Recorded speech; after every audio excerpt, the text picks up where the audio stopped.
Hello friends, मैं हूं गौरव और मई 2023 को महर्षि पाणिनि संस्कृत यूनिवर्सिटी में हो रहे एक इवेंट के दौरान इसरो चीफ एस सोमनाथ जी ने कहा कि हमारे वेदास में जो नॉलेज था about algebra, square root, concept of time, formation of solar system, Pythagoras theorem, ये सभी नॉलेज अरबिक ट्रैवलर्स के माध्यम से वेस्टर्न कंट्रीज तक पहुंचा था और फिर उसके 1000 साल बाद वही नॉलेज हमारे पास दोबारा से वापस आया, but in the form of discoveries by great scientists of the western world. In fact, उन्होंने अपने इन क्लेम्स को जस्टिफाई करते हुए उन बुक्स के नाम भी बताए जिसमें ये नॉलेज मेंशन्ड है, जैसे कि सूर्य सिद्धांता, पंच सिद्धांतिका, वेदांग ज्योतिषा, आर्यभटिया, भास्करा 1 and 2, ब्रह्मस्फूत सिद्धांता एटसेट्रा। लेकिन क्या ये Hey guys, this is me Yadram Kemat and you're watching me on Legendary Reaction.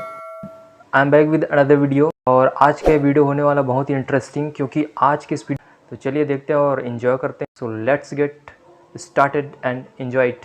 ये सच है क्या? सच्ची में वेस्टर्न कंट्रीज को वो सारा नॉलेज जो बताते हैं कि वो उनका है, वो उन्हें कहीं ना कहीं हमसे मिला है? Well friends, I know as Somnath ji एक बहुत ही क्रेडिबल सोर्स है, लेकिन पास्ट में कुछ ऐसे इंसिडेंसेस हुए हैं जहां पे ऐसे कई सारे क्लेम्स ऑनलाइन मिले थे, लेकिन वो उनकी तहकीकात करने पर ये चीज मालूम पड़ी कि वो कंप्लीटली ट्रू नहीं थे। सो ऐसे में फ्रेंड्स, क्योंकि मैं एक साइंस चैनल चलाता हूं, तो मेरा ये एक साइंटिफिक कर्तव्य, साइंटिफिक धर्म बनता है कि मैं चीजों को कभी भी फेस वैल्यू पे बिलीव नहीं करूं और डिटेल में जाकर उस पर रिसर्च करूं और सच्चाई को आपके सामने लाऊं। क्योंकि ऑनेस्टली स्पीकिंग, हमारे जितने भी ग्रेट साइंटिफिक रोल मॉडल्स हैं, जैसे एस सोमनाथ जी हो गए, जिनकी हम बहुत रिस्पेक्ट करते हैं, वो भी यही चाहते हैं कि हम एक साइंटिफिक माइंडसेट डेवलप करें और कोई भी चीज को फेस वैल्यू पे बिलीव नहीं करें और सच्चाई खोजने के रास्ते पर चलकर बहुत कुछ नया सीखे। इसके पहले एक वीडियो में हमने पाइथागोरस थ्योरम के क्लेम को चेक किया था, फैक्ट चेक, और वाकई में हमारे रिसर्च में यह सामने आया कि पाइथागोरस के इवॉल्व होने के पीछे एक वैदिक ऋषि का बहुत बड़ा हाथ था। So let's do a similar kind of fact analysis over here as well. And friends,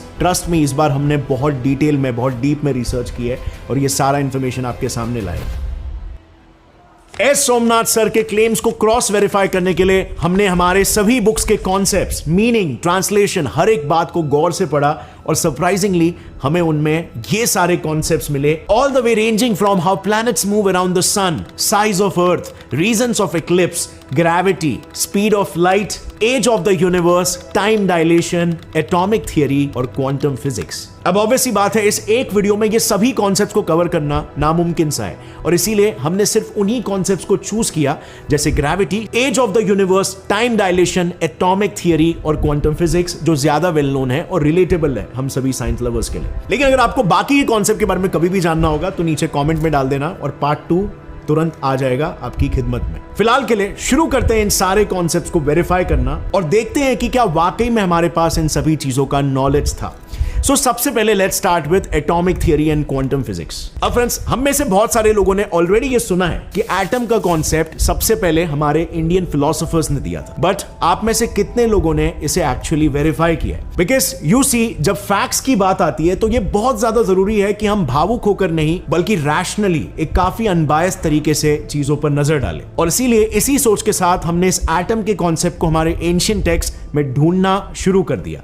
And this is what we found. भगवत पुराण के चैप्टर 11 का पहला श्लोक कहता है, मैत्रेय उवाच चरमः सद विशेषाणाम नेको संयुक्तः सदा परमाणुः स विज्ञेयो नृणाम मैक्य भ्रमो यतः।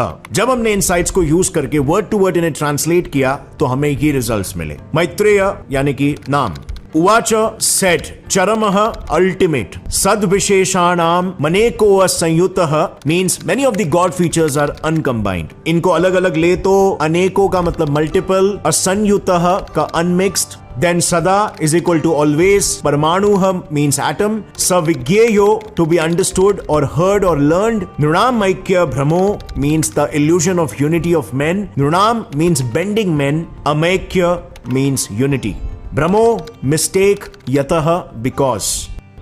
अब अगर इसे हम लॉजिकली अरेंज करें तो आई थिंक कुछ ऐसा बोला जा रहा है कि मैत्रेय नाम के एक स्कॉलर के अनुसार पूरी दुनिया परमाणु नाम के अल्टीमेट अनमिक्स्ड यूनिट से बनी हुई है, जो साथ आकर इंसानी शरीर का एक इल्यूजन बनाते हैं। So kind of make sense, right? लेकिन डायरेक्ट कंक्लूजन पर आने से पहले हमें यह किसी संस्कृत स्कॉलर से एक बार वेरीफाई करवा लेना चाहिए। तो एक बुक है भगवत पुराण इंग्लिश, जिसे 2 ऑथर्स ने मिलकर ट्रांसलेट किया है। एक है JL शास्त्री जो कि एक ट्रांसलेटर है और उन्होंने कई सारे इंडियन वैदिक टेक्स्ट को ट्रांसलेट किया है, और दूसरे है GV टगारे जो कि farmer member of Maharashtra education service रह चुके हैं। अगर आप इस बुक को देखोगे तो इसमें बहुत से संस्कृत श्लोक को इंग्लिश में ट्रांसलेट करके एक्सप्लेन भी किया गया है, और इसी बुक के पेज नंबर 278 में आप देखोगे तो इसी श्लोका को एक्सप्लेन किया गया है, making similar translations that we just made. But जरा एक सेकंड यहां पर रुकते हैं। यहां पर एक और एक क्लू है। यहां पर एटम्स और उससे जुड़ी इल्यूजन ऑफ रियलिटी की बात हो रही है, एंड इन दोनों को अगर आप एक साथ विजुअलाइज करोगे तो आपके दिमाग में कौन सा कॉन्सेप्ट आता है? Quantum physics, right? जिसके मुताबिक सभी सबएटॉमिक पार्टिकल्स एक सॉलिड नहीं बल्कि एक फजी वेव के रूप में एग्जिस्ट करते हैं, जो कि हमारे चारों ओर एवरीवेयर एक इल्यूजन ऑफ रियलिटी जैसा क्रिएट कर रहे हैं, because they are popping in and out of existence. So this was our next clue कि हमें आगे क्या ढूंढना है। जब हमने फिर इस दिशा में रिसर्च की, आप बिलीव नहीं करोगे हमें क्या मिला। वी लिटरली फाउंड कि क्वांटम फिजिक्स की नींव रखने वाले अर्विन श्रोडिंगर ने एक बार यहां पर कहा था कि the unity and continuity of Vedanta are reflected in the unity and continuity of wave mechanics. Now this is entirely consistent with Vedanta concept of all in one. अब ये शब्द यहां पर मेरे नहीं है, ये अर्विन श्रोडिंगर के हैं, और आप लोग को पता होगा श्रोडिंगर का कितना बड़ा contribution, was one of the pillars of quantum theory. आपने श्रोडिंगर्स इक्वेशन या श्रोडिंगर्स कैट के बारे में भी सुना होगा, इन्होंने खुद अपने बुक में लिखा है। इसी बुक में आप ये भी देख सकते हो, लिखा हुआ है कि श्रोडिंगर कह रहे हैं, this life of yours which you are living is not merely a piece of the entire existence but is in a certain sense the whole. Only this whole is not so constituted that it can be surveyed in one single glance. Meaning, ये जो जीवन आप जी रहे हो, ये पूरा अस्तित्व का बस एक टुकड़ा नहीं है, बल्कि एक ऐसी कंप्लीट एंटिटी है जिसका कॉम्पोजिशन काफी फजी होने की वजह से हम उसे एक नजर में डिटेक्ट नहीं कर सकते, देख नहीं सकते। इन लाइंस को श्रोडिंगर ने अपने बुक में जिस चैप्टर के अंडर प्लेस किया है ना, उस चैप्टर का नाम है द वेदांतिक विजन। यस, ये हमारे मांडुक्य उपनिषद में लिखा हुआ वही वेल नोन कॉन्सेप्ट है जो कहता है कि ये जो दुनिया है, जो मटेरियल रियलिटी से बनी हुई है, ये बेसिकली बस एक कॉस्मिक इल्यूजन है, और हमारा जो आत्मन यानी कि सोल है वो बेसिकली एक ब्रह्मन नाम के अल्टीमेट बीइंग का एक अंश है। नाउ ब्रह्मन का मतलब हो सकता है ये पूरा यूनिवर्स एज एन एंटिटी, या ब्रह्मन का मतलब हो सकता है God, however you want to perceive it. और इन फैक्ट फिलॉसफी के हिसाब से आत्मन इज इक्वल टू ब्रह्मन और मटीरियल वर्ल्ड एक इल्यूजन है। ये बात उन्होंने अपनी एक second book what is life में भी रिपीट की है। सो फ्रेंड्स, काफी डीप और इंटरेस्टिंग बात है जो कि बहुत पुरातन काल में की गई है। सो अब क्या इसका मतलब क्वांटम फिजिक्स की खोज इंडियंस ने ही की, या फिर वेदास के बिना क्वांटम फिजिक्स डिस्कवर नहीं हो पाता? Well, not exactly. हमें यह बात नहीं भूलनी चाहिए कि वेदांता इज अ फिलॉसफी और क्वांटम फिजिक्स साइंस का एक एस्टैब्लिश फ्रेमवर्क है जो रियलिटी को एस्टैब्लिश मैथमेटिकल रूल्स के जरिए डिफाइन करता है। यहां पर हमें यह समझना इंपॉर्टेंट है कि कोई भी फिलॉसफी हमें एक एस्टैब्लिश मैथमेटिकल मॉडल बना के नहीं देती, एक फ्रेमवर्क बना के नहीं देती, और इसीलिए ऐसा कहा जा सकता है कि वो प्रभावित हुए हो सकते हैं, और ऐसा हुआ भी था। वो काफी प्रभावित थे वेदांतिक आइडियाज को लेकर, और इनफैक्ट उन्होंने यही बातों को वर्नर हाइजेनबर्ग, जो कि अनादर क्वांटम फिजिक्स के बैकबोन है, उनके साथ भी शेयर किया था। अब वर्नर हाइजेनबर्ग को आप जानते होंगे, आपने अनसर्टेनिटी प्रिंसिपल के बारे में सुना होगा। इसे साल 1927 में पब्लिश किया गया था, और यूपीएससी के स्टूडेंट्स जिस द हिंदू न्यूज़पेपर को रेफर करते हैं, उसके अनुसार हाइजेनबर्ग जब साल 1929 में इंडिया आए थे और रविंद्रनाथ टैगोर जी के यहां पर एज अ गेस्ट के तौर पर ठहरे थे, तब उनके साथ हाइजेनबर्ग के वैदिक फिलॉसफीज पर काफी सारे चर्चे हुए, और उससे उन्हें यह रियलाइज हुआ कि जिस अनसर्टेनिटी प्रिंसिपल को वो वियर्ड समझ रहे थे और एंटायर क्वांटम फिजिक्स को काफी अनइंटुइटिव समझ रहे थे,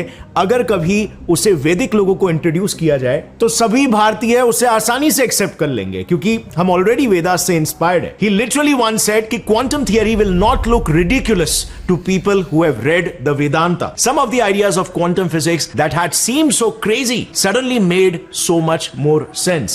खैर, this just shows कि क्वांटम फिजिक्स अलग से डिस्कवर हुआ, बट सिंस उसके कॉन्सेप्ट्स वैदिक फिलॉसफी से काफी मिलते जुलते थे, तो उसने क्वांटम फिजिसिस्ट के माइंड में उन वैदिक टेक्स्ट के लिए रिस्पेक्ट और भी ज्यादा बढ़ा दिया। सो अब बढ़ते हैं फ्रेंड्स वैदिक लिटरेचर में मेंशन्ड अगले कॉन्सेप्ट की ओर, विच इज टाइम डायलेशन। सही सुना आपने, and I know you will find this interesting. So time एक ऐसी क्वांटिटी जिसे फेमस साइंटिस्ट लाइक न्यूटन भी एक एब्सोल्यूट क्वांटिटी मानते थे, वो हमारे वेदास के हिसाब से एक रिलेटिव क्वांटिटी है। आई मीन जरा कॉमन सेंस के हिसाब से सोच के रखो, हम सब टाइम को एब्सोल्यूट समझते, राइट? लाइक मेरा जो समय है वो आपका भी सेम समय होगा, और मेरे लिए समय जिस गति से आगे बढ़ता है आपके लिए भी सेम गति से बढ़ता होगा। बट यहां पर वैदिक टेक्स्ट में ये पहले से ही काइंड ऑफ इंसिनुएटेड था कि time is not an absolute quantity, it is a relative quantity. अब हमने जब इसे गूगल पर सर्च किया तो हमें यह पता चला कि भगवत गीता के 8th चैप्टर का 17th श्लोक, सहस्त्र युग पर्यंतम हर्यद ब्रहाणे विदुह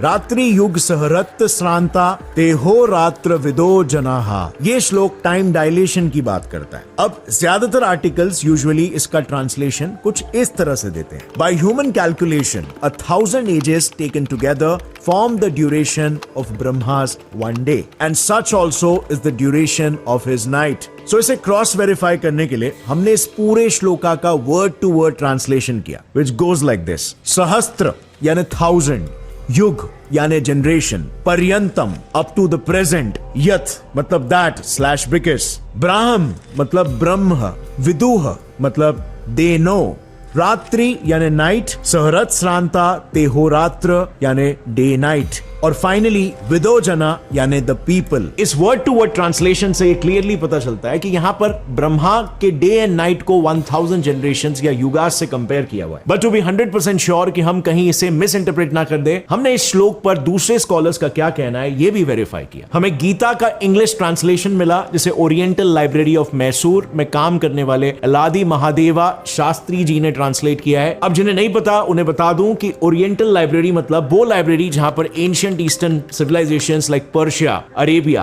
और इंडिया पर रिसर्चेस होते हैं। तो उनके बुक में पेज नंबर 231 अगर आप देखोगे इस श्लोक का ट्रांसलेशन दिया हुआ है जो आर्टिकल्स के ट्रांसलेशन से बिल्कुल सिमिलर ही है। And as a second reference हमने founders of Banaras Hindu university Annie Besant और भगवान दास इनके इंग्लिश ट्रांसलेशन ऑफ गीता में भी श्लोक का मीनिंग देखा। उनके मुताबिक इसका ट्रांसलेशन है, the people who know the day of Brahma 1000 ages in duration and night 1000 ages in ending, they know the day and night. अब इन दोनों भी ट्रांसलेशन से ये काइंड ऑफ समझ में आ रहा है कि यहां पर दो अलग अलग रेल्म्स या फिर कह सकते हैं इवन डायमेंशंस में टाइम के रिलेटिव होने की बात चल रही है।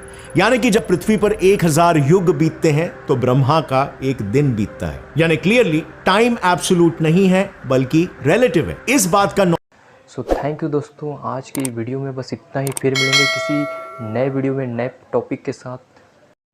Bye bye.